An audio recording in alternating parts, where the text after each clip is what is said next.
Овчеполскиот ветер стивна се спушти маглата во градот кој со години важеше со најчист воздух.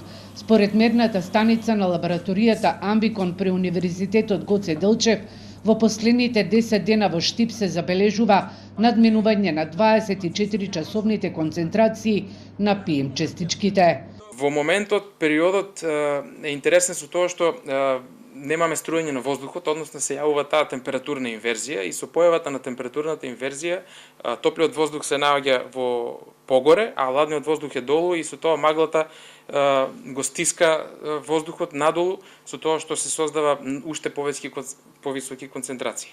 Како една од главните причини за загадувањето, експертите ги посочуваат затоплувањето со дрва и сообраќајот, дополнително надминати и прагот на дозволени денови со загадување на воздухот. За жал, да, го поминавме тоа. Граничната вредност на дозволени денови во годината со пречекорување е 35. Во Штип веќе имаме 41 ден со надминување на тие 24 часовни концентрации.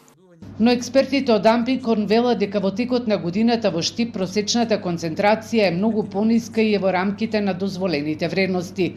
Лекарите во моментов предупредуваат, поради аерозагадувањето не потребно да не се излегува надвор, а доколку за тоа има потреба да се користат заштитни маски.